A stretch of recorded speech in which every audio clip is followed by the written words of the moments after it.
Quase 20 milhões de brasileiros e brasileiras passam 24 horas ou mais sem ter o que comer. O número faz parte do levantamento mais recente da Rede Brasileira de Pesquisa em Soberania e Segurança Alimentar e Nutricional. Os dados foram coletados em dezembro de 2020, antes do repique inflacionário dos últimos meses. Hoje, o cenário da fome no país é ainda mais grave.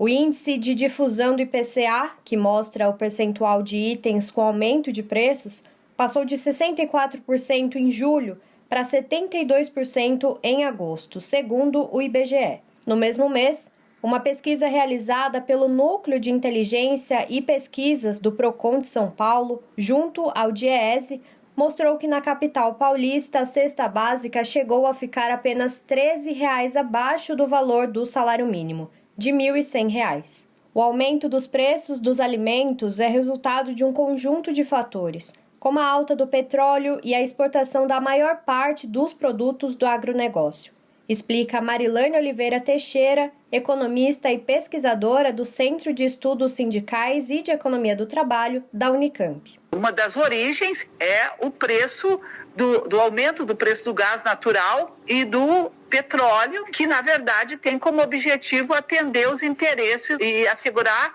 os rendimentos, dos acionistas da Petrobras, porque não tem absolutamente nenhum sentido nós calibrarmos os preços internos aos preços do mercado internacional. Então você tem, primeiro, essa equiparação com o preço internacional, o impacto das importações, não só no refino do petróleo, mas também em todos os outros produtos que o país é dependente, a energia elétrica por conta da crise hídrica, que também faz parte da falta de uma política de governo para tratar a questão. Isso é um problema que já vem sendo denunciado há muitos anos, que você tem que enfrentar a crise hídrica, que tende a se agravar cada vez mais, com estratégias claras.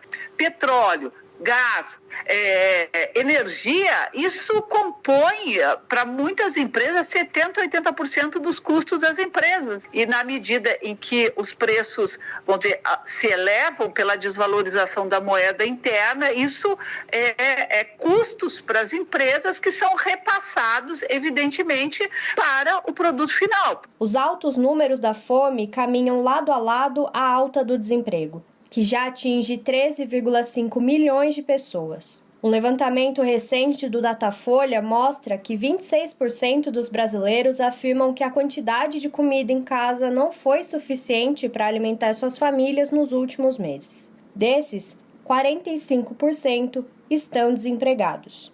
Em meio ao aumento da fome e do desemprego, muitas pessoas só conseguem se alimentar por meio de ações de solidariedade, como uma campanha realizada pelo Sindicato dos Bancários. Somente em dezembro, foram mais de 3.400 cestas básicas doadas e mais de 2.600 quilos de alimentos arrecadados. A entrega acontece na quadra dos bancários, localizada no bairro da Sé, em São Paulo, onde também é feita a distribuição de marmitas e sopas para pessoas em situação de rua e aquelas que foram afetadas pela crise do coronavírus. São cerca de 1.000 refeições distribuídas diariamente.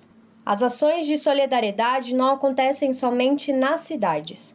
Com o tema Cultivando a Solidariedade para Alimentar o Povo, a campanha Natal Sem Fome do Movimento dos Trabalhadores Rurais Sem Terra tem colocado comida no prato de diversas comunidades do país, como as comunidades indígenas. As cestas doadas pelo MST são compostas por alimentos produzidos em assentamentos da reforma agrária, como arroz, feijão, suco, café, fubá, o charque e achocolatado, além de frutas, verduras e legumes. Até o final da campanha, em 6 de janeiro, o movimento planeja distribuir mais de 700 toneladas de alimentos.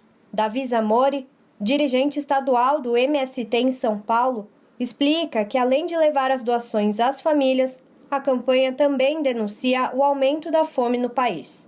O principal objetivo da campanha Natal Sem Fome é, por um lado, fazer a denúncia da barbárie, a denúncia da questão da fome, demonstrar como o agronegócio, que produz somente commodity, para exportação é causador da fome no Brasil, enquanto a variedade de alimentos que é produzida pela agricultura familiar não tem espaço para a produção. E o resultado disso é vários itens da cesta básica que a agricultura familiar produz não tem tido espaço para sua produção em larga escala. E aquilo que é produzido pelo agronegócio é cotado em dólar porque é exportado. O resultado disso é os preços altíssimos que nós temos nos supermercados. Então a campanha Natal Sem Fome é uma denúncia contra tudo isso e contra o próprio governo Bolsonaro. Mas também tem o objetivo de anunciar a reforma agrária popular, que é o programa de lutas do MST, como uma alternativa real para garantir a soberania alimentar da população brasileira.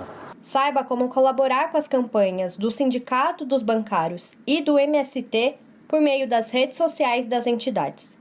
Júlia Pereira, Rádio Brasil Atual e TVT. Você está ouvindo Jornal Brasil Atual.